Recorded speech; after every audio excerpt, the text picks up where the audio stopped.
Lift off and the clock has started. Roger, 0G, and I feel fine. Hey everybody, welcome to episode 20. We're at our season finale for Relationships Through the Looking Glass. So we are closing out season 2. Yeah, we're closing out season 2. I'm excited. I have a lot to talk about tonight with Keisha and Nicole and whoever chooses to pop on in about the topics that we had for October, but also the participation in the C4 challenge. So we're going to go ahead and jump on in and go ahead and get started. So I'm going to jump over to Nicole first. And Nicole, let us know how's your month been? Like, what are some highs that you had for the month of October? Some highs. Let me see.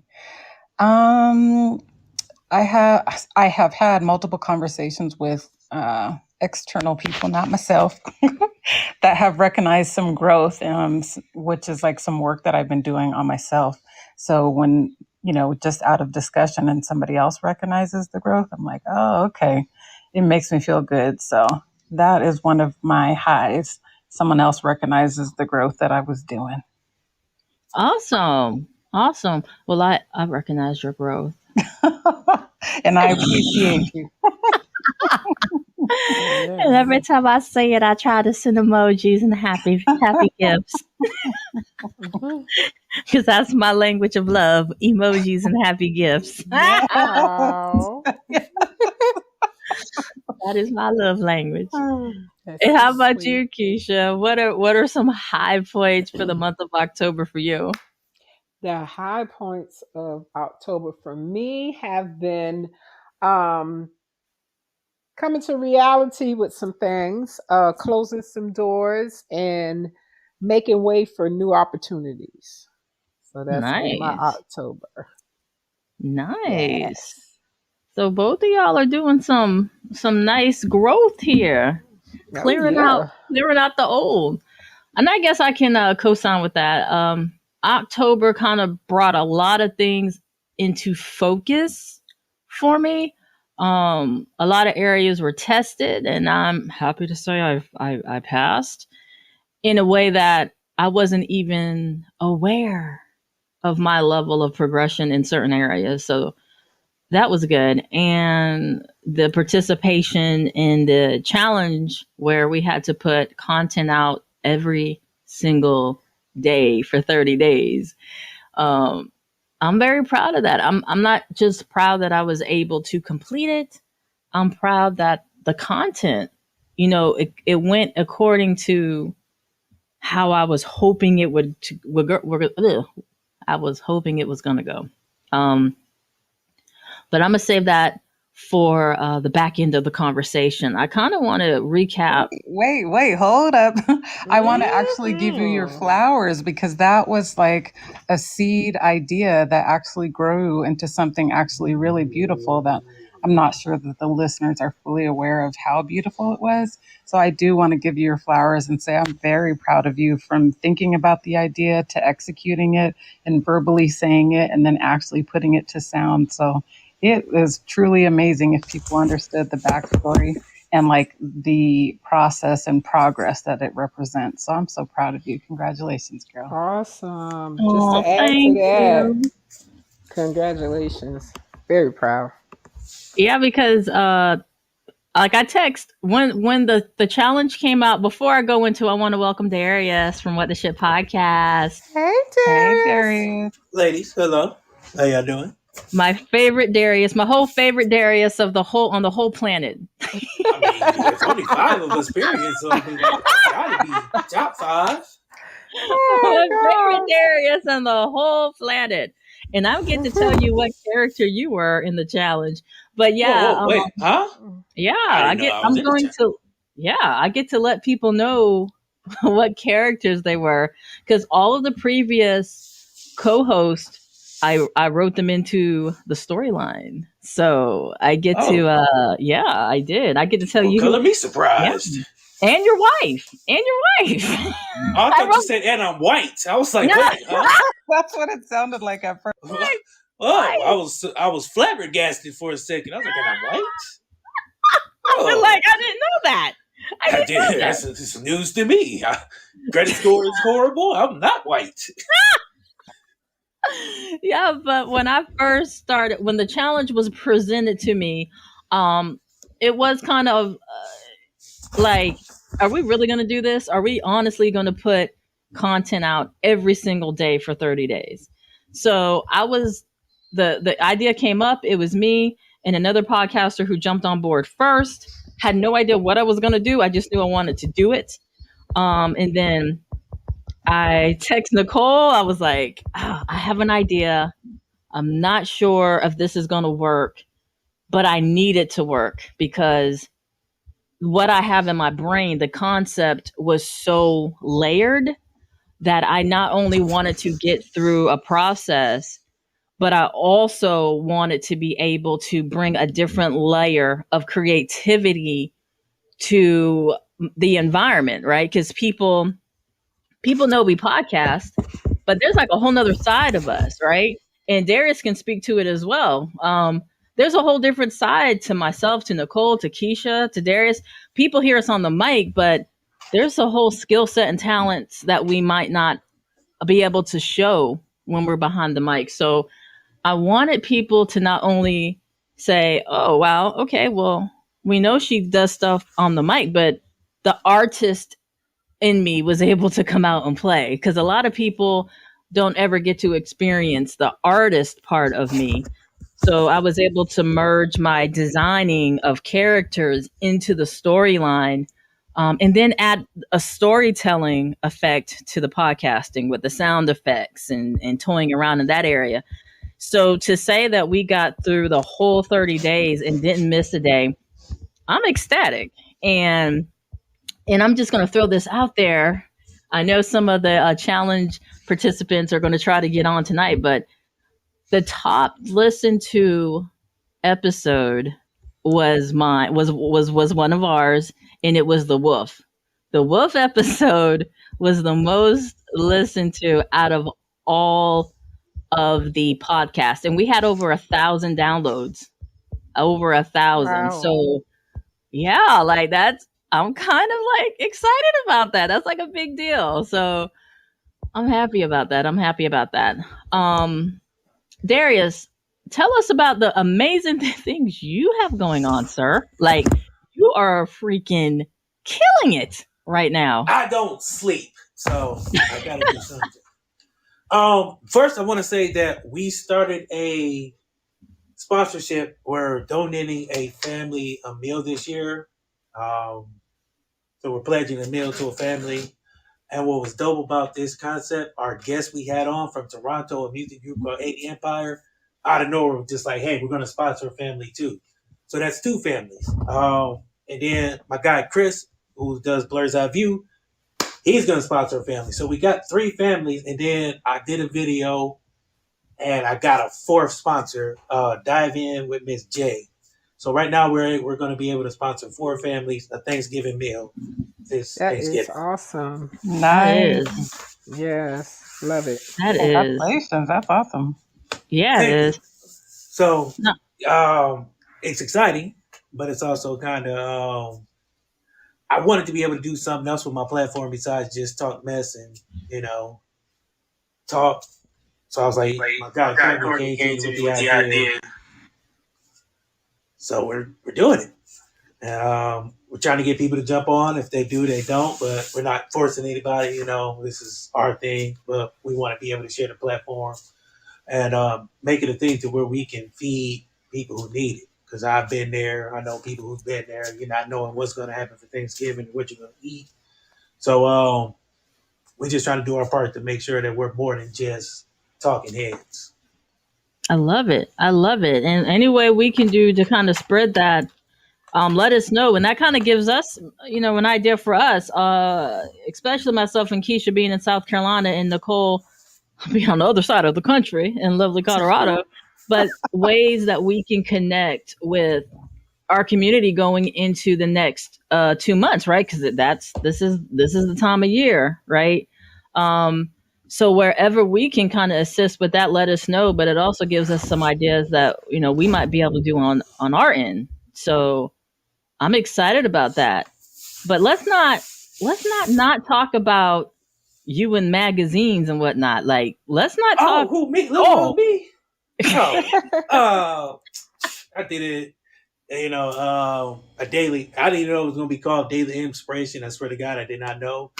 I was humbled. Like, all this stuff is still humbling to me because I've been doing this only for a year, and to have a media partner now, and to have a PR firm in Toronto contact me to send me clients, and to do a magazine thing, it's dope, but it's still humbling. I'm not used to all this fluctuating of my head. My ego is being fed too much, so I gotta humble myself sometimes. But no, I was approached back in September before we started season 4, and it was like, hey, it came out of me out of nowhere. It was like, hey, we want to tell your story. We want to let people know about you and what you're doing. And I said yes. I'm not going to turn down an opportunity to talk to. I mean, anybody knows that. I'm just not going to. But I felt like I had a story to tell because of the way I started and some of the mountains I had to climb, so to say, to get the recognition that we're getting now and the drive that I've always had. I felt like it could help somebody else. So I did it. And it's people have come to me and be like, hey, the story is great and we love it and we thank you for telling it. So there I am. Yeah, there you are. And I was like, look at you doing all big things, big things. Proud of you, Darius. Proud of you, Darius. My favorite Darius on the whole planet. Again, it's only 5 of us, so I got to be top 5. I mean, there's not many of us, so. And now I'm gonna go to my favorite Victor on the whole planet. I got so many favorites. Hello. What's happening? Proud to be a favorite. Hey Michelle, how y'all doing? Tell us about your October, man. What's amazing stuff's been going on for you in October? Well, outside of working, I just wrapped up episode 7 of this month. I pushed out 7 episodes of Liquor Talk this month, so the 7th and final episode is coming out tomorrow. So I've been working on that. And also I've been working on getting some collaborations together for November as well. So I've just been grinding out here on this podcast and just trying to make things happen. Well, you're doing it. You're doing it. And you also had a role in the challenge as well on the storyline. So I'm about to tell both of you what characters you guys were. So then you guys can go back and listen to that episode. So Darius, your character is in chapter 4, The Village. And you were the ruler of the village, and your wife is actually a cameo in the village. So you have to ruler, baby. You were you came and woke me and the rabbit up while we were laying in the field. So The Village is the episode you're in. So you have to check it out. Victor is the caterpillar in episode 1. The caterpillar? Are the very intelligent caterpillar in episode 1. Because in the actual story, Alice in Wonderland, the caterpillar is the one he is smoking the hookah pipe, but he's answering the deep questions to get Alice to think. And your character was asking questions to get Alice to think. So you're in episode 1 and Darius is in episode 4. So you guys have to check it out. You have to go back and listen to those. And you guys can hear yourself. I try to drop a little switch if you want, Victor. I mean, I don't mind being caterpillar. I just want to know, did I die? Because this movie script I was in, the producer told me I'm going to script you to die. I'm like, seriously, dog? You gonna kill me off? Was it a horror movie? Because you know your role if it's a horror movie. Yeah, it's a horror movie they're working on. So I'm like, there you go. There you go. There you go. At least go out in a blaze of glory, my guy. Right. Yeah, I do. That's what we're trying to do. You got to really oversell like Marlon Wayans. You got to oversell your death like cartoonish, like over the top. They can remember you since they're going to kill you off, super early. It's messed up. Right. That's what I'm saying. Make it memorable. So, yeah, the topics we discussed for the month of October really focused on domestic violence awareness. And we started with the topic of trauma bonding. And trauma bonds are specifically when two people are together, and there's two types, right? There's one where you have a trauma in your life, and that experience causes you to seek that type of reaction or return from another partner. So obviously trauma is not healthy, so it's an unhealthy relationship, but you feed into it because it's what you know due to your traumatic past. Then we also have a trauma bond, which is a psychological addiction where there's brain chemistry involved, and people actually get a high off of the dysfunction. And that one is kind of hard for people to kind of sit with, right? Like people get high, they get a dopamine hit when there's dysfunction. So when things calm down, it doesn't feel good. So we have to do stuff to rile it back up. And that's also a trauma bond. So I'm gonna ask you all after that episode, or just from listening to the definition, was there anything that kind of stood out about how trauma bonds can kind of keep people in unhealthy relationships? And that's for everybody. I'll get in here first. Trauma bonds, these sound like these what keep people from progressing. They're like, why do I keep attracting the same kind of man or same kind of woman? Is because you haven't fully healed from the trauma bonds. And of course, you're just going to attract somebody that's used to trauma. So, and also, if you don't heal, someone good could be right in your face. But because you're so used to trauma, you're going to find a way to push them away, or you're going to you'll start nitpicking at them like, what is wrong with you? It's like, and that's how a lot of people stay with sorry people, because y'all haven't healed from your traumas. Absolutely. Word. Absolutely. Yes. And it's kind of like that's what you're looking for. And that's where you get people who say, well, I like him, but he's boring. Right. Mm-hmm. I want to do this, Nice but guy. yeah, there's no excitement. And I mean, there's some types of excitement that we know we all kind of want. But then there's other types of excitement where we're like, is it excitement or trauma? What is it that you're looking for? And I know, Darius, when you were on last time, you spoke about you knew a couple who was basically a trauma Yeah. bond. Yeah, no names, please, but I know they thrive in that chaos. Like I couldn't do it. Like the constant arguing, the physicality, all that. What I'm saying, all that just toxicness. Some people thrive in that. Some people live there and they can be deep rooted in that and just thrive. Me, I can't. Like I'm quiet. I don't like all that nonsense. I ain't arguing. I ain't yelling. That's for the birds. Like It's but they, exhausting. yeah, oh man, just watching.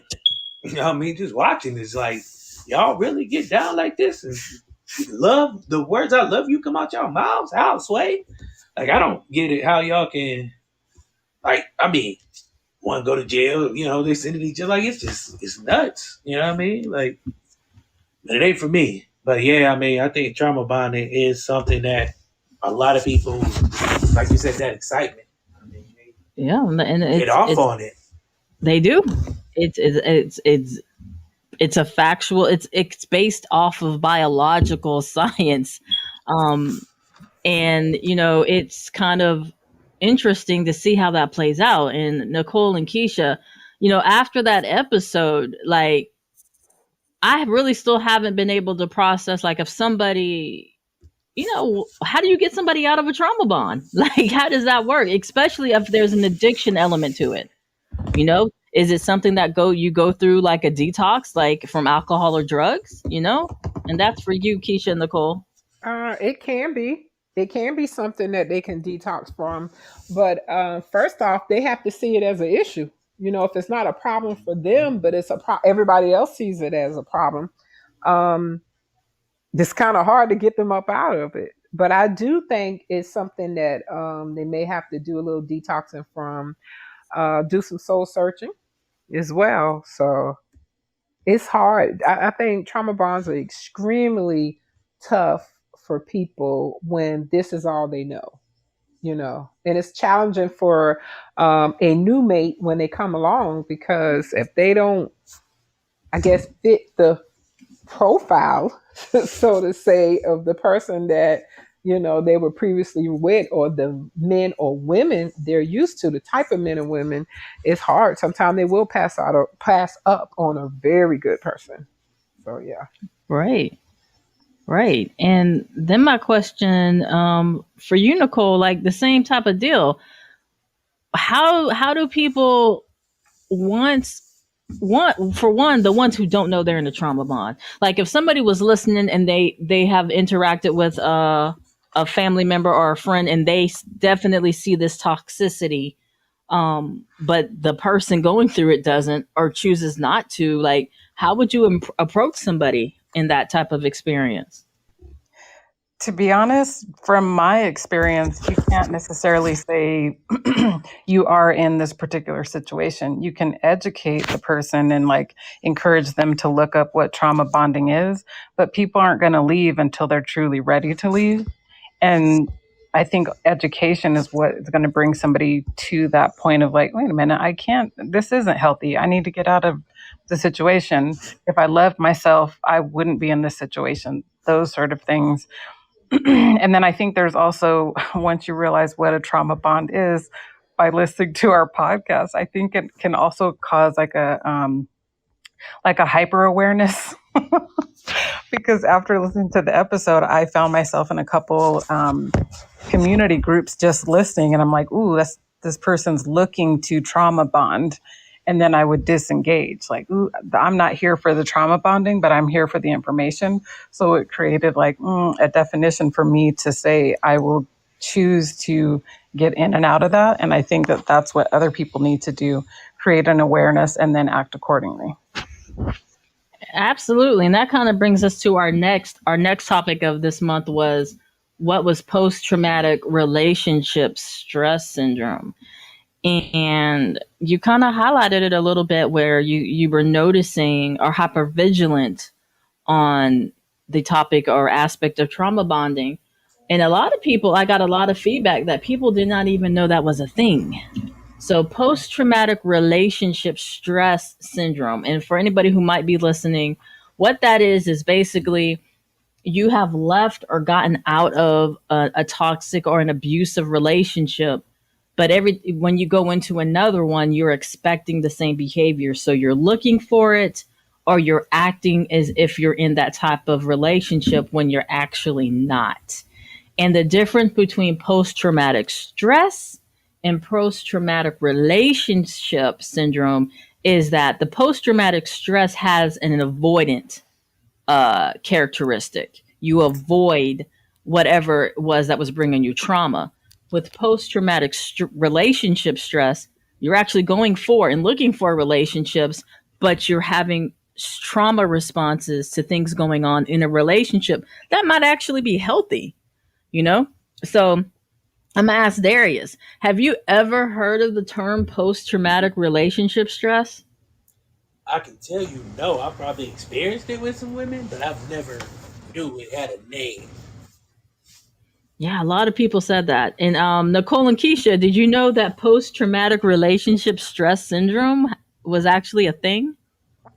No, again, I agree with Darius. I never knew it, but I'm sure I experienced it, but never knew. Same. I didn't know there was an actual term to it. We've talked about it offline being, effects of, or, could it be this? But I didn't know that was the specific term.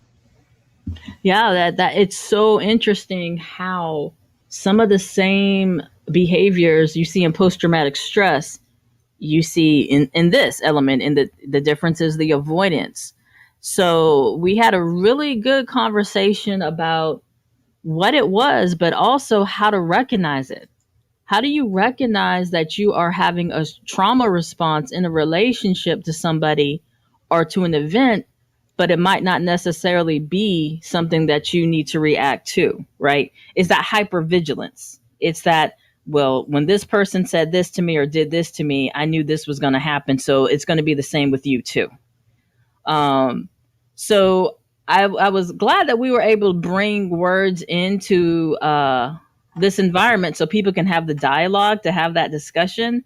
But I do think that there's a lot of relationships that might not be able to be as successful as they could be because of the post traumatic stress. And that's one thing Keisha says a lot too is you really need to do the work before you go into another relationship if you're coming out of a particularly toxic or abusive one, right?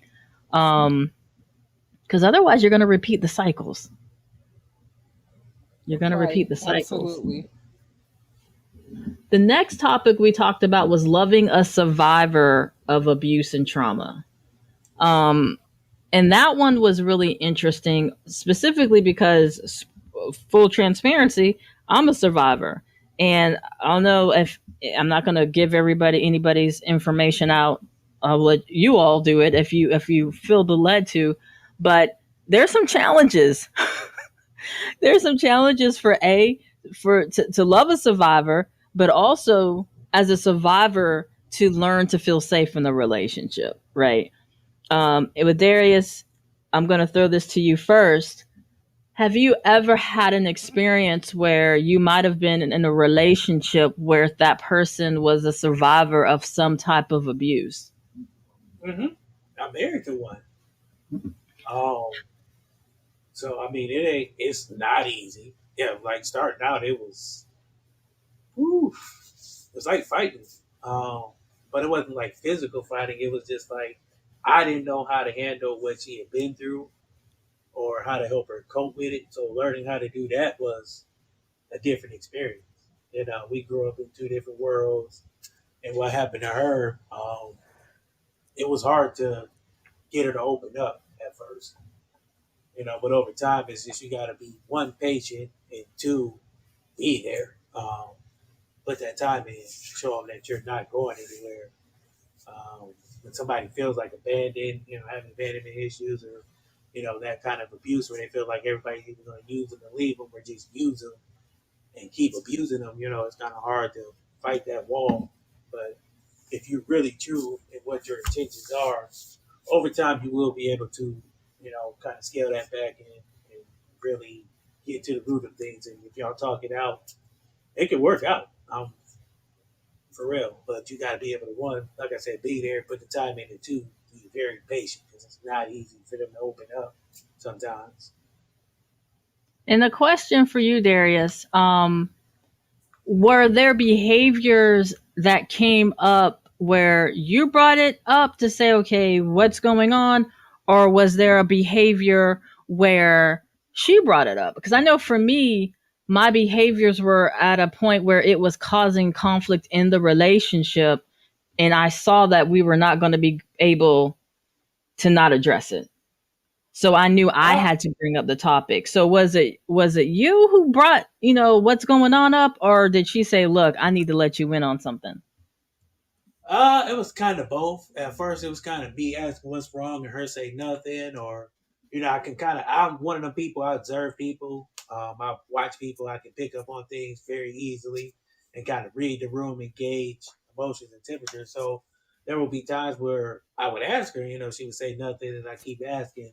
So after a while, she got tired of me asking and just told me. But um, there are signs. I just had to pay attention to them.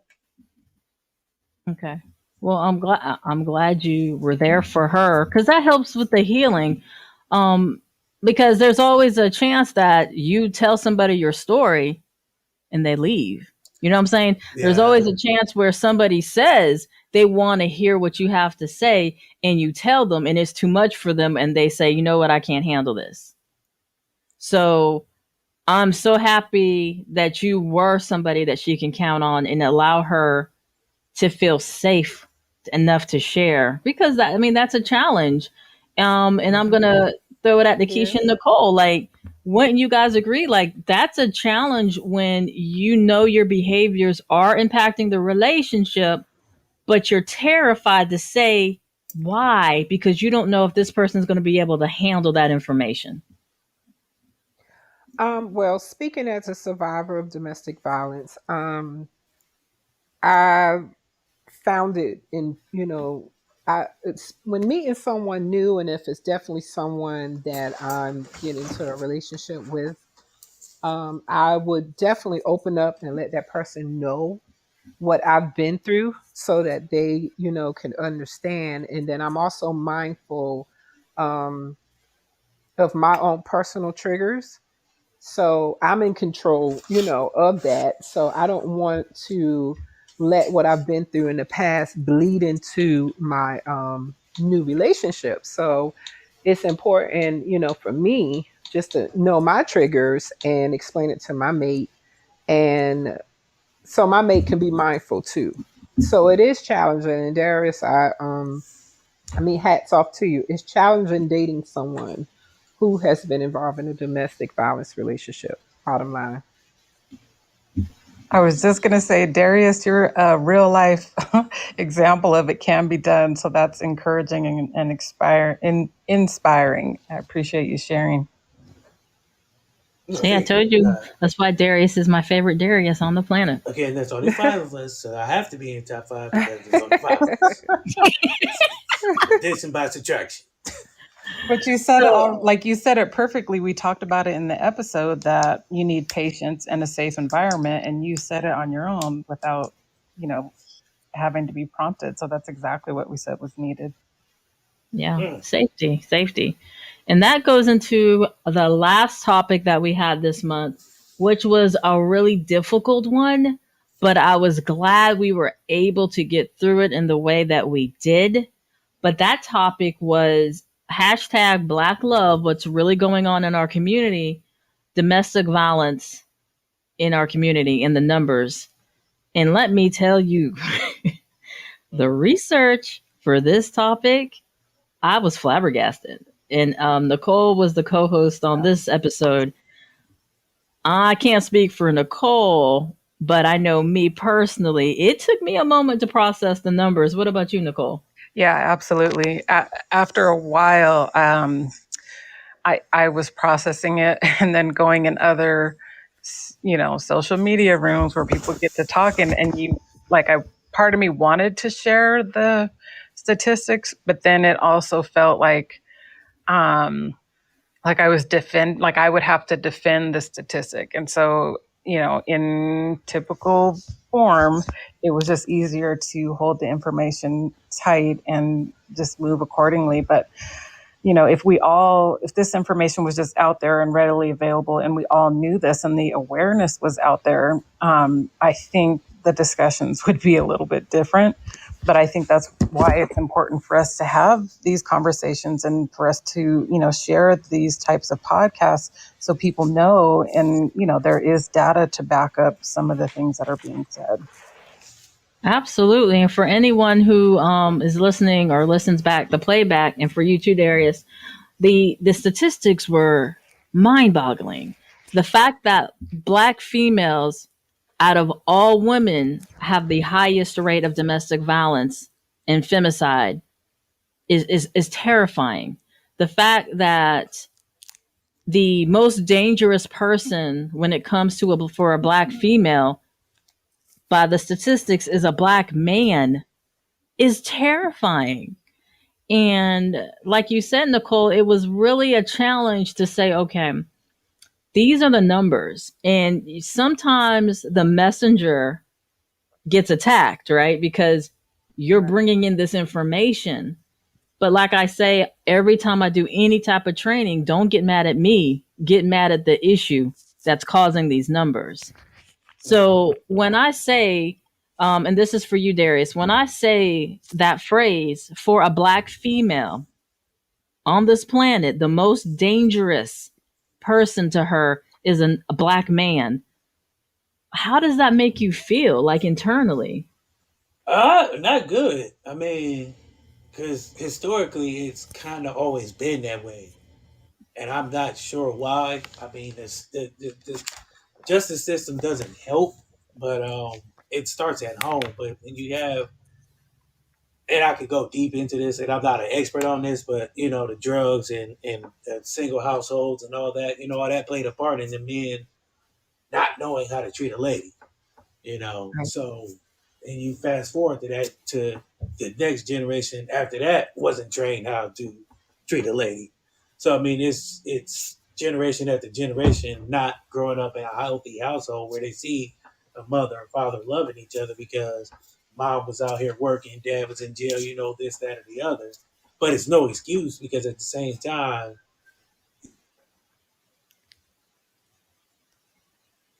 Do you think our culture specifically has something to do with that? And that's for everybody on the panel. Like when we look at statistics and we know the phrase, black on black crime and this, that, and the other.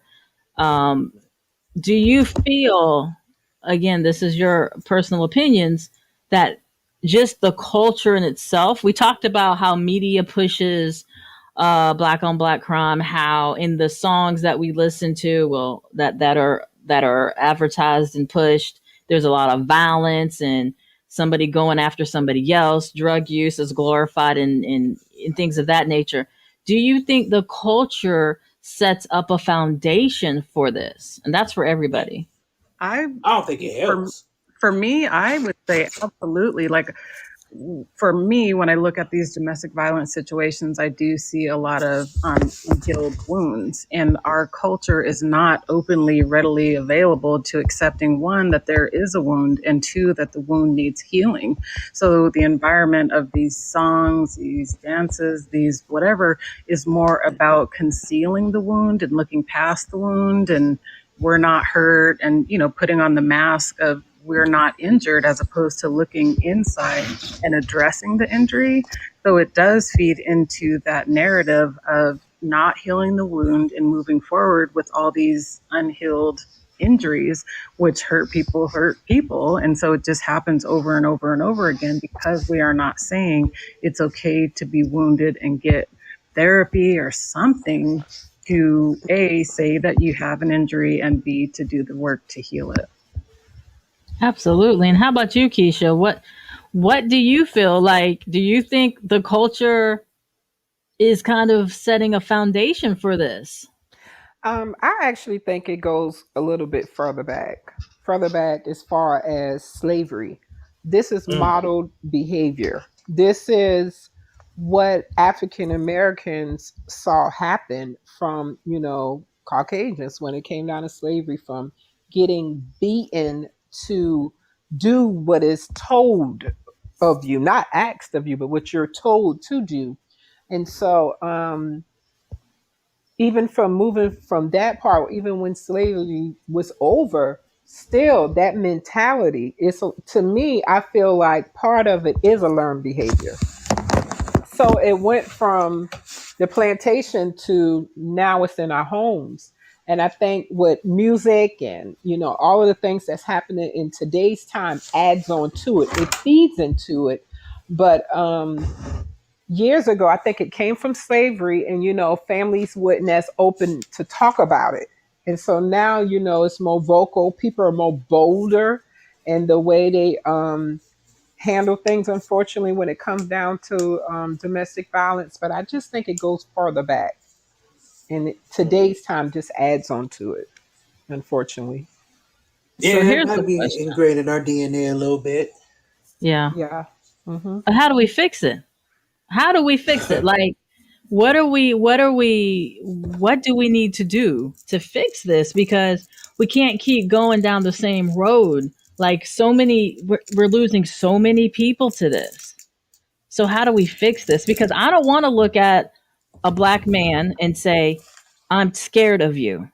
You know, Right. like I should feel protected and safe, us against the world, not that you might have a trigger point and I hit it and now my life is in danger. So how do we fix this?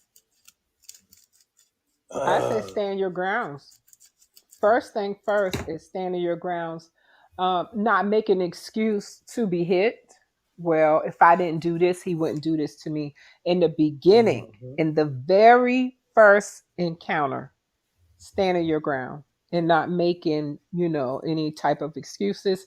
Education, I think that's another way of helping our young people of today, as well as, grown adults now. So we just have to keep pushing it, like this is not right. And I think continue to educate people on how to get help and moving forward. That's what I think. And what were you going to say, Darius? Oh, I was gonna say the same thing. Like, I mean, therapy is probably a start, but yeah, that first instance, you can't make an excuse for them. Like, there's no excuse for you. I don't care what it is. It's like no excuse for a man to hit a woman. That's just how I feel and how I was raised. So that first instance, if you let that first one slide, he always gonna let it. You always gonna have to let it slide because now you in that cycle. Right. So that So, and first if time, you anybody gotta. who's listening has anything they want to put in the chat box, definitely share with us as well. And I agree. Like how holding the offender accountable, but educating, because I think this goes to a much deeper root issue, and I think all of us have tapped in on it. And Nicole, what would your, solution, like a potential solution? What do we need to do as a community to turn these numbers around, because they're terrifying? There was one report that said not over 90% of the offenders who killed black females were black men. Over 90%. That is terrifying. So what are some things, in your opinion, Nicole, that we really need to do as a community as a whole to address this? I think we need to make it okay to like, for one, we need to work on ourselves. While we're working on ourselves, that needs to be socially accepted that I have a problem, I'm working on myself. Put that on social media as opposed to some twerking or, doing drugs or whatever. Make it cool to do the work on yourself. And then once people start doing the work on themselves, that's where the self-love comes in, to where I love myself too much to allow you to put hands on me. I love myself more than I love this situation, and I'm getting myself out of it. I love myself so much, I'm not going to allow you to abuse me. When we start loving ourselves is when we can recognize the situation as unhealthy or crossing a boundary, and we're okay with moving on, as opposed to holding on to an abusive situation because it's barely quenching our thirst for love. Give that self-love to ourselves. And once we start making that cool, like some Nikes or some, the latest outfit or whatnot, then we all can recognize that we all have some issues and allow that to become socially acceptable. Working on ourselves, acknowledging our own problems and taking care of ourselves first, then the self-love and external love can come. Right. And in our chat, we have, it says, no standing your ground with some men will get you knocked out. You have to recognize and address the signs before they become action. And that's another thing too, right? Looking for red flags. And that was that was the topic Darius was on, right? With us. Like, Oh yeah, red flag. Yeah, looking for the red flags, looking for, this doesn't feel right. And everybody has an internal intuition. We're all born with it. Just like how when turtles come out the eggs, they know exactly to go to the ocean. You know what I'm saying? Like every living creature has this internal, I call it a fire alarm, where when something doesn't feel right, know. The thing is, our brain talks us out of it. So, and I've talked about this before. There's the brain that's up here, but you have a gut brain, and that's always that something didn't feel right. Or when I'm talking to this person, or when this happens, something doesn't feel right. That's coming from your gut brain. And there's a lot of science behind it. I'm not going to go too deep into that, about what the same similarities in cells and nerve endings are in the gut as in the brain. But sometimes you got to trust that gut brain over the brain in your head, because that's where your intuition is. It's kind of like, when he did this or when she did this, this didn't feel right, and not explain or minimize it. So what everybody said, right? Working on yourself, make it cool to get the help. And like Nicole said, we don't want to see you twerking all over the place. We want to see you getting help to get yourself healed. Education and holding people accountable. Those are all very good, a plan, like to Can I work throw something towards out this. there? Absolutely. and this is not, I don't want to be radical. I'm not really with it. But if you have to, like I bought my wife a gun, taught her how to shoot it. Sometimes I don't want it to come to that point where you have to arm yourself, but always know how to protect yourself. Take a karate class at the local Y. Something that you're able to protect yourself at all times. You know what I mean? Because Yes. sometimes if you try to stand your ground in that situation and he comes to fight you, you should be able to at least know the minimum to protect yourself, something base, something. Because I know in a lot of situations I've talked to women who've had some kind of protection, and they was able to skirt some situations that they know not to get themselves back into. One, but two, we're glad that they knew at least the bare minimums of self defense or something of that nature. Hit the Absolutely. firing range ain't that expensive. They'll give you bullets for cheap. They don't got to be a big, gun or nothing like that, but just something that you can protect yourself. I mean, I know some women are against that, but at these times that we live in, it's kind of, I'd rather have it and not need it than need it and not have it. That's Yeah, my you Right. look got a at point it. there. You got a point there. And speaking from the self defense person, the self defense instructor on the episode here, you always want to be able to defend yourself. And I agree with what Darius was saying about having some type of protection, but you always have to be able to understand that if you can't get to that protection, you're going to Just have to use it. know how to defend yourself with what you got on your body. Sure. So I second that what Darius said. Learn some self defense techniques. Learn some ways to Keys get are good away. weapons. Hmm. Absolutely. Learn how to use what you have because if your gun's in another room, you can't call it to you. You're not like Iron Man who can. I'm sorry, my Marvel nerdness is coming out, but you want to be able to defend yourself by any means necessary if it comes down to that. But Hmm. we don't want it to come down to that. we, Sure. we want it. We want to look at how to stop this. We want the Right. black female to be seen as a partner, right? Or as a what do you call them, Keisha? A helpmate? Is that the term? Hmm. Yes. A helpmate. A helpmate. That sounds so funny to me. But we don't want to be seen as your enemy. And I think that's another thing, right? The whole point of this Hmm. podcast is bringing men and women together. We're not the enemy. Um, and I really don't know the challenge is with that.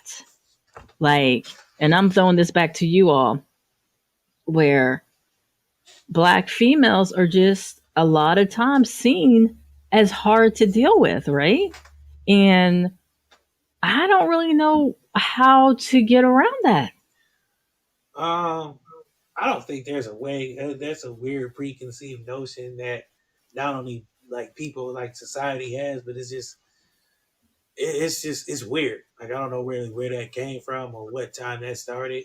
Like in the '70s or whatever, women were doing natural hair and all that. So I don't know when it started or where it started or why, but I feel like that's one of them preconceived notions that need to go away. I mean, granted, you do have some difficult women, but they're not always just black either. So I mean, to just single out one race and be like, this race, that's the difficult one. It's weird. Right, right. It is. Like the whole angry black woman syndrome. Like if you speak your mind or say something, you're automatically seen as aggressive. Sure. And I don't get that. And Keisha and Nicole, like, have you guys had experiences where you literally might have just said something and now everybody's like, oh, she's having a fit or she's, being overly aggressive? Absolutely. I mean, it's unfortunate, but yeah. I mean, if you speak your mind, of course, many times it's a way I've learned that it's a way you can actually, of course, everybody should know this. It's a way you can say what you need to say without saying it in an aggressive, forceful way. But sometimes So, it calls for it. yeah, now, hey, sometimes it does, but it's a place. It's a a place and a time, the right place and time to do, all things. I'm So, learning that myself, so I can't speak. yeah, And so, hey, I have my moments where I have to, a lot of times I train myself to go and process and then revisit the situation with Mhm. a person or group and verbalize how I feel versus just saying it in the moment. So I would call someone, a lot of times Michelle, and or whatever, put it in the chat, text, whatever we need, whatever I need to do to get the anger part off. So when I'm speaking to, the person or handling a situation, whatever, whether it's work, I'm able to say what I need to say without all of the tension. Because when you raise your voice, especially with a man, it's like they kind of check out. Women do it too. When you start raising your voice, what you're saying, they hear you, but they don't really hear you. So, but to answer your question, yes, I do believe that, this is still an issue, the angry black woman, if she say anything, oh my gosh. Do you So think that makes it easier? And I hate to say this, but do you think that makes it easier to become a victim of aggression and violence because of the stereotype? Could that be I somewhat don't. a layer to this? I don't know. I don't possibly. I- because I get labeled as an angry black man, but I don't just fly off the handle. You know what I mean? So I don't know if that label is one that begets violence, but I think it can play a part. But I don't think it's like the a full layer to it. What Um, do you think, Nicole? I do.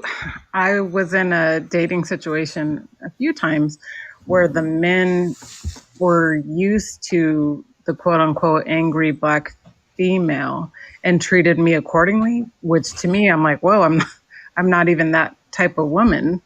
I am able to listen, allow you to say your piece. And the men were so traumatized they didn't realize like this is how they were treating me, like they were hyper vigilant to treat me as the angry black woman when it was like not even necessary. And to me I was just kind of like that proved their trauma or their trauma bond or whatever that was unhealed, like not, I didn't want to point it out, but it was kind of a red flag for me, like okay, these men are used to dealing with you know black females that don't express their emotions in an intelligent manner, I guess. I'm trying to be gentle with my words, but and so they would treat I think me that's like true. I didn't know. And so I think moving forward, the issue is we as black women and black men have to do a better job of creating safe space for each other to be vulnerable, to have intelligent conversations that actually communicate, so we move forward in a progressive manner as opposed to slinging mud back and forth and you're not doing this and you don't do that, as opposed to talking about I need this and what each other needs and working together as a team. Right. And that gives us the other side of the whole post traumatic relationship stress syndrome, right? It's not necessarily just for the victims, um, or I guess you could see them as a victim and they're just responding to what they know to their next partner, but it's all a part of that relationship trauma and that syndrome that they play a part in. And as we get closer to wrapping it up, there's a couple phrases that came up throughout this month that I want to highlight. And one of them was Terry Spann, who was in the Loving a Survivor episode, used the phrase "bring it in and break it down." I thought that was awesome. And Nicole, you were with me on that episode. yeah. That technique made so much sense, right? Absolutely. Absolutely. And it's kind of like looking at the situation or looking at what's going on and just bringing it in, and let's kind of break down what's going on together to find out what the root problem is. So I would definitely recommend that to anybody who's listening. Again, I was joking with him to copyright it, but I love that phrase. And then practicing the pause, and that's something Keisha hinted to earlier. sometimes you really need to pause. So it's like, I don't need to respond every time something happens, you Right. know? And sometimes not responding is a response. Sometimes not responding is a response. Mhm. Mhm. So Yeah. practicing the pause, bring it in and break it down. Those are two techniques that I really think could be helpful. Um, and as we wrap up October, like I said, this was a really month, a really heavy month, but I do believe the topics that we brought out helped to bring some light to situations that people aren't really talking about or discussing. And that's kind of the whole point of the platform. So I was happy that I was able to participate in this challenge, which was a much lighter experience because of the heavy topics that we had going on. Um, but before I kind of give an overview of what's to come for relationships through the looking glass, Darius, go ahead and let us know what you got coming up. I've been watching your lives and seeing all these very interesting people you got coming on. So let us know what's coming up for you around the bend. Oh man. So apparently this is Music Mania month because I've had Oh, nothing but musicians on. yeah, I saw that. I was like, okay, get a I've whole had Nitty mixtape Green going. from Lean on Me. I don't know if you guys remember the bathroom scene from Lean on Me. One of the singers from that was on our show. His name is Wow. Nitty Green. He was actually the reason why that scene was in the movie and why that song was made. Because I didn't know Lean on Me was based on a real school. I found Yep. that out that show. There's a real Joe Clark out here in this world. So news to me. Had a music group from Toronto. This Wednesday, I have a husband and wife rap duo who had an album come out. They were on our third season, our premiere episode, and their song went viral. Like 2 million views on World Star. They've been having a hot month, so I have them coming on this Wednesday to talk about what's been going on since they last been on our show. Nice. Nice. That's exciting. That's exciting. And so for relationships with the looking glass, we are going into season 3. We'll be starting that up at the turn of the year. We are going to be taking a nice little holiday hiatus for November and December. Not meaning you won't hear Nice. from us, but I'm going to be calling them the in betweens. And basically, the in between episodes between the second and third seasons will be not as structured, lighthearted, and really kind of just based on our interest as a group. So Keisha's interest, Nicole's interest, my interest, and just a way to kind of spend time with our family and friends, but also just have a light-hearted the next 2 months as we're prepared for season 3. And I mentioned in season 3 we're going to have a little bit of a different structure on how we do things. Some regular hour episodes, some mini episodes, and hopefully by the time January comes in, we will have identified the male counterpart who will add some foundational male energy, masculine energy on an ongoing basis as we still interact and collaborate with our brother podcasters. So a lot of great Oh, stuff that's coming dope. in. Yeah, but our in betweens, the in between episodes, I might throw a little bit of storytelling in there. I will be taking all these episodes that I did for the challenge. Those will also be available. Hold on a second. One of my challenge partners has jumped in. Um, I want to say hi to Levi when he comes on the stage. Um, in his episodes, and like I was saying in the challenge, everybody's episodes were so different. So it really allowed a level of uh, creativity that we as Black people, African Americans, are known for. We are just a creative bunch of people. Like, look wherever wherever there's arts and songs and anything, you're going to find us. Most of the music that you hear is based off of music that's come from us, right? So, Or all of it. yeah, all right. Right? Or all of it. I wasn't trying to be I greedy. mean, I am. Even shit. If it wasn't for us. Anywho, I ain't gonna get on my pro black stage. Oh gosh. So the way we were able to see so much creativity in this challenge was great. I don't know if Levi came to the stage. He's here. I don't know if you're on the stage, Levi.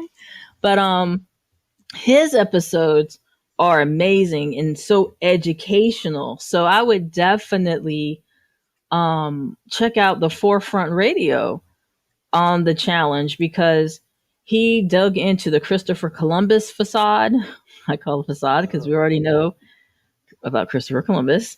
And just I mean, allegedly.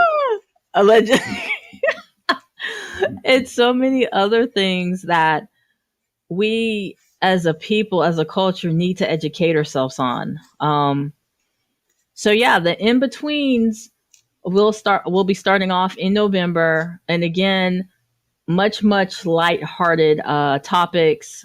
We want to have fun. We want to do, we want to make people laugh. We want to educate people, but we do want to take breaks too and kind of enjoy the holidays Can I ask one favor? You sure can. So December 1st is my 50th episode. Whew. And I need y'all there. Done. Done and done.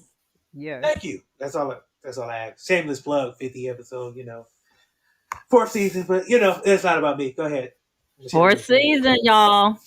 Awesome. That dag nabbit, fourth season. So yeah, I see some other people popping in. Hey, Levi. So I'm just excited that we worked so well together. I guess before we wrap it up, Nicole and Keisha, what episode in season 2 really kind of spoke to you, or was the most meaningful, or that you learned the most from? Ooh, the flag season. The flags episode, I'm sorry. The red flags, green flags, yellow flags. Oh my gosh. Yes. It was really, really good. The guest speakers that was on, especially the males to give their point of views, was enlightening. It helped me, in this dating world, because it's tough out here. But it definitely helped me to be aware of my actions as well as reading the opposite person's actions too. So that one was really, really good to me. I like that one too. Yeah. I don't know why, but I do. How about you, Nicole? Oh, whoops, I'm on mute. Let's see. There was the one where we talked about the friends. Oh, yeah. Yeah. Yeah, it was very enlightening just to see the different perspectives of being friends with an ex and the different levels of acceptability, if you will. That was very interesting during the episode and after the episode and the updates, and just very interesting. There was lots of afterthoughts. Yeah. So that was one. And then the one that's dear to my heart is the loving a survivor. It was definitely like, I don't know, for some reason I went into it thinking like, we all think like this, right? And then to realize like, okay, I am a domestic violence survivor, but the perspective was that they are quote unquote difficult to love was kind of a hard pill to swallow, but knowing that it is possible was encouraging. Yeah, I agree with you on that one. I think that episode, and like what you just said, the swallows, that hard pill to swallow about survivors being, hard to love. I never even thought of that, like from the other person's perspective. I that never crossed my mind. It was always, I don't want. I'm loving out of survival mode is what I'm doing. You know what I'm saying? So I couldn't even think about how the other person was perceiving me because I'm just trying to survive because I don't know when I'm going to be threatened. And that's a horrible place to be, For me, it But was the opposite. Like almost like it sounds horrible because I don't feel this way about myself, but kind of like damaged goods and like, will you accept these damaged goods? But like after you do the work, like I made some decisions to stay in those types of situation using a less mature, less healed brain. And I'm no longer that person moving forward. So that is what gave the confidence. And then having these real life experiences and people, having loved survivors like, oh, okay. So it is possible. And like I said, that's encouraging. yeah. And I agree that loving a survivor of abuse and trauma really moved me and was near and dear to my heart. And I learned a lot from it. But then just the domestic violence in the Black community was the other one. I just had no idea. And as somebody who works in this field every day, to just focus on one group of people, which were my own, and to see the numbers, it was sobering. It was, this is not really happening, is it? Like, is this really happening? And it's sad because that it is. Right. So it was kind of like your eyes opening to another experience of maybe the news doesn't highlight it because of who it's happening to. Maybe enough work isn't being done to stop it because of who it's happening to, right? And that's a whole nother layer. Yeah. That's a whole nother layer. So it's kind of like we got to do it ourselves because looking outside for others to assist with this is not going to work. And I wish Levi, I really wish his mic was working because he could have added so much depth to this conversation as well. But we have to do this. We are going to have to do this ourselves. We're going to have to police each other to say, when you see it, and that's something that was said on the episode, right, Nicole? When you see it, say something. Yes, that's exactly what I said. Please, brothers, if you see it being done, please say something. Don't allow it to happen. Don't condone it. Don't just sweep it under the rug. And the same with sisters on the other side. I found myself, trying to explain what type of damage you were doing when you're talking to your husband or your partner in that manner. Like your words are like swords. If you continue to talk to this man with swords, you're doing more damage than healing. And that does not make for a healthy relationship. So I say on the female side, I will do what I can to call out the behaviors, but I put a call to action to my brothers to do the same. Right. Absolutely. We're all we got. We are all we got. And it's a situation of, I'm not going to say it's not enough's being done, but I will say that we as a people are going to have to work together individually and have these conversations. It's not cool. Like beating up your woman is not cool. I saw today a female slap this guy on the road. Like we have to stop. We have to stop. So that's a whole nother soapbox I can get on. But I definitely want to thank everybody who came in, who participated, who was in the chat. Okay, can you hear me now? Oliva. Good.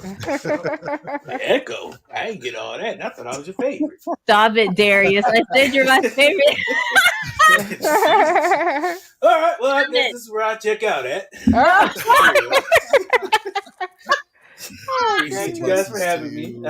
Nicole, Keisha, thank Stop you. it. Michelle, peace. Don't leave. Don't All right, I'm leave. staying, cuz. understand. Wow. Oh I didn't god. know I had such impact. Wow. Yeah, I know. I was like, I walked in. It was like, "What's up, nigga?" You walked in. It's like, "Oh, yeah." Oh, stop it. Stop it. Stop. Darius, you're She still my really liked favorite. your story, brother. No. That's all I can say. All all praises. Oh Well, my gosh. I love my people. I love all my people. I'm a strong advocate for my people. I'm Mhm. Afia Levi. I'm the host of the Forefront Radio, where we talk about Black history. We also talk about Bible history and how it correlates. What a lot of Black folks don't know is that Black history is actually Bible history. And that's something that I touched on. On the 30-day challenge, we investigated who are the alleged lost tribes of Israel, and we proved that is the same people that went into slavery on slave ships, forgotten their identity, forgotten where they came from, and we look at identifying factors to prove those points. And his stuff is deep. Let me tell you, like you have to sit in it for a minute and and allow that to soak in. It's not something that you would be able to listen to and not pay attention. Like it's some really informative dialogue. And like I was telling everybody, Levi, like that whole challenge had such a different experience depending on who you were listening to. And I thought that just spoke to the creativity of everybody on the challenge. Wouldn't you agree? Yeah, definitely. It was something that I never did. Try to do a show every single day for 30 days. So I was excited to be invited. Jen Washington, who's the host of Woke by Accident, invited me to do episodes with her. And she invited me to the group on Clubhouse. And all of a sudden, I met all these exciting people that have such vast experiences and different insight on different things. So I said, okay, I'll put my 2 cents in as well. But what I always say, I always give a disclaimer and a caveat. I say, look, if you're gonna come in and listen to the show, make sure you strap on your seatbelt and put your helmet because we're gonna go for a bumpy ride. Yes, yes. And I don't know, Darius, if you know Levi, Darius, this is y'all's introduction in Wonderland. I Um, actually am following him. No oh, lie. okay, awesome. All right, I yeah. was like, let me So go check and see because I'll be like, am I following? Yeah, I am. I don't know how long, but I am a follower, brother. So if you have a fan here, All praises, all praises. so So oh go ahead.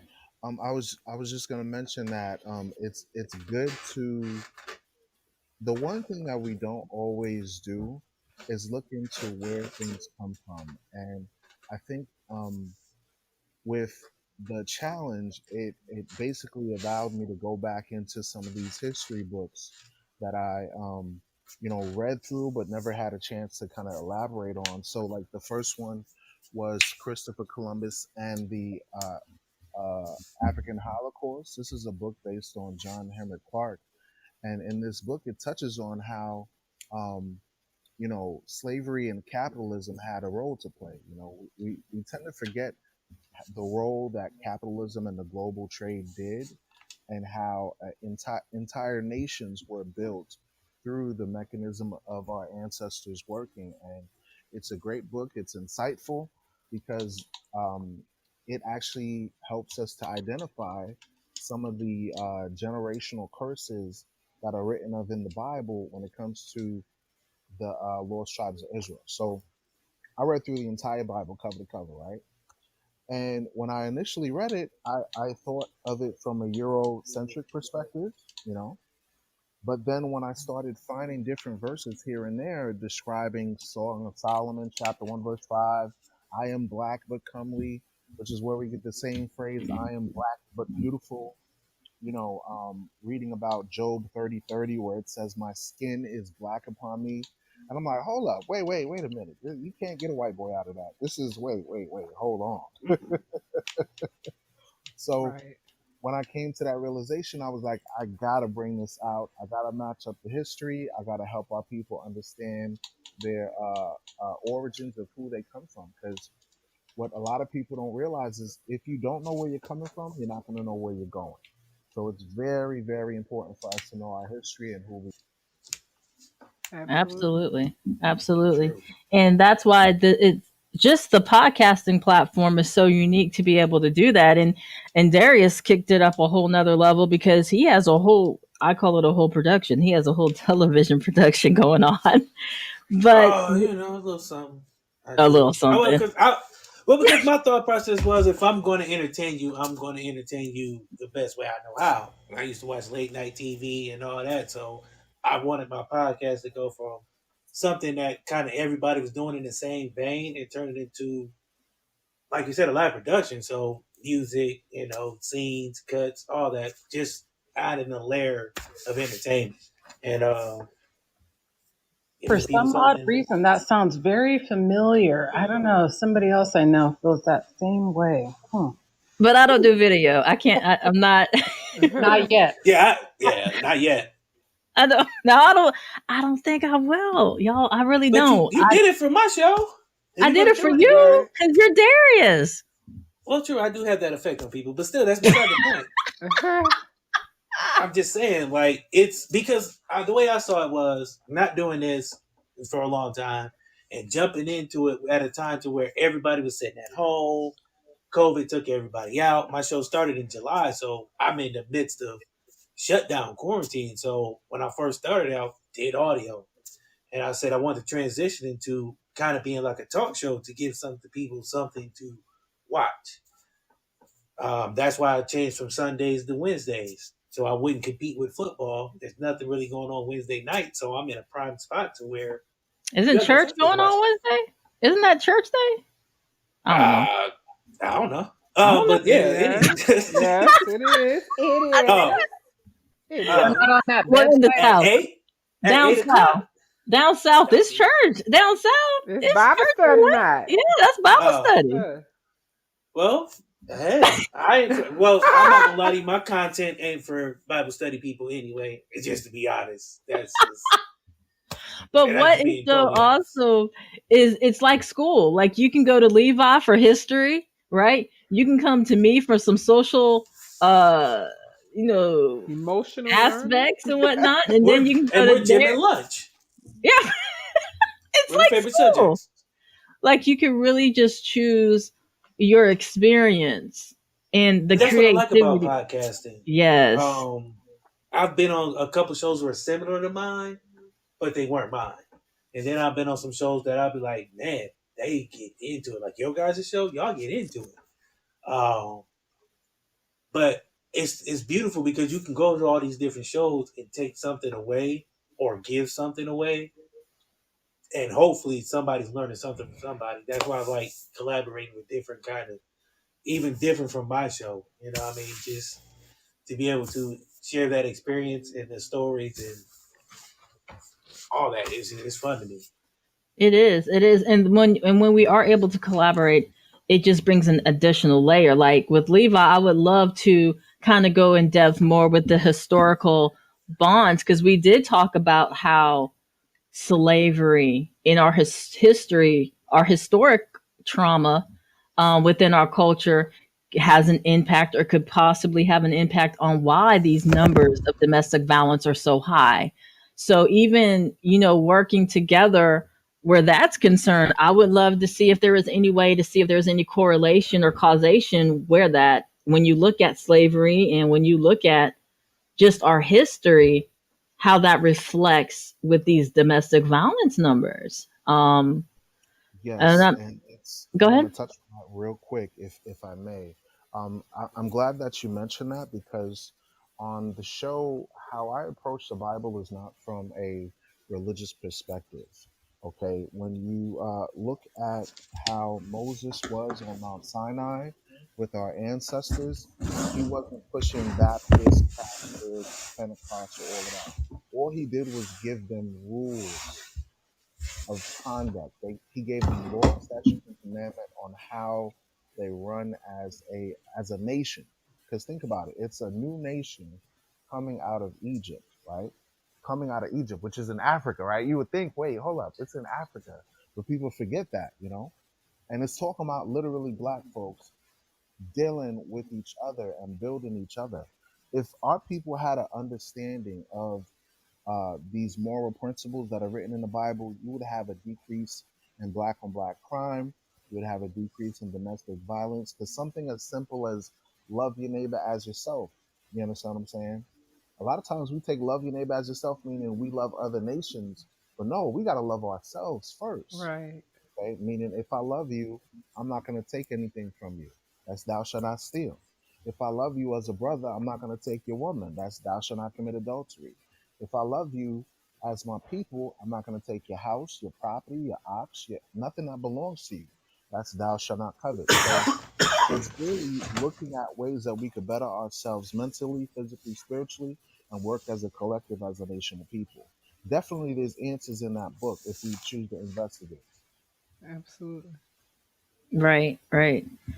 And again, as we come to the end, I just want to let people know that check out the just all the creativity that's available to you.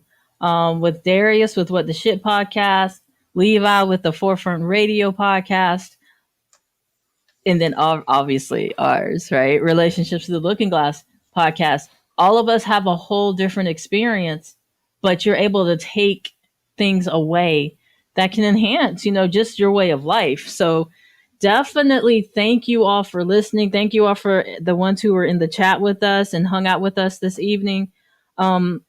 Keep your ears open. I will be posting and giving you guys updates on the in-betweens, the episodes that we'll be doing in the in-between time frame. Even though I'm extremely structured, tad bit in some regard when it comes to scheduling, but I'm going to relax a little bit over the next 2 months, and I'm sure Nicole and Keisha will probably be happy with that.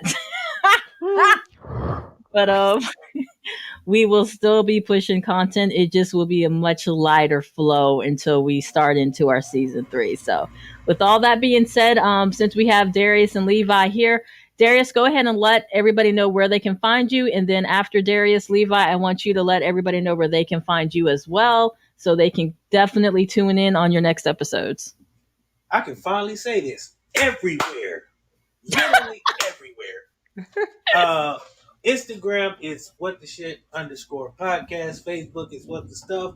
Mark Zuckerberg, you know what you did. Also, you can find me on Instagram, Darius DC Chambers, all one word. We do live shows every Wednesday night at 8 p.m. Eastern Standard Time on Facebook. Looking to expand out a little further, but one step at a time before global domination. That is all. That's awesome. And Levi, go ahead and let everybody know where they can find you.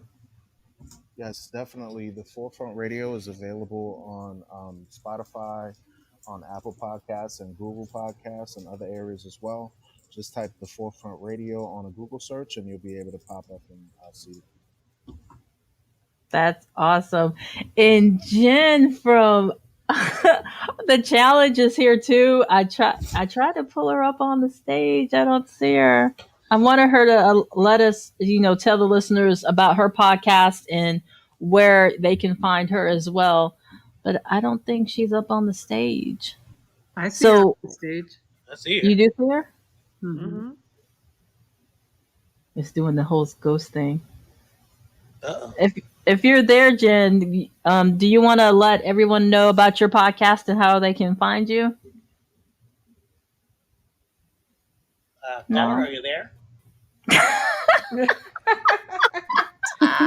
Oh, goodness.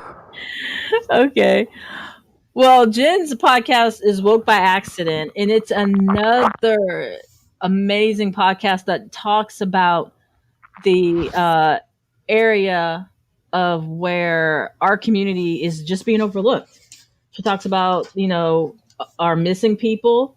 She talks about, she did, and she works really a lot with Levi, but her podcast focuses on the slights of our community that we see in everywhere, honestly. So again, as we close out, I just want everybody just to know that the challenge not only allowed me to extend my creativity, but meet some amazing individuals and learn from them. You know, we support one another, but learning from them and what their focus is was extremely helpful too. So we're excited that I think they're planning for the next cycle to start in February with a whole new bunch of people who want to join in. So if you're a podcaster, Darius, it's definitely something to think about because it really allows. It was just an experience, and I'm glad I was able to participate in it. But we're gonna go ahead and wrap this on up. And again, thank you all so much for participating. Maybe what we'll try to do for the collective is come and do another one specifically for all the collective, and so we can all talk about our experience as well.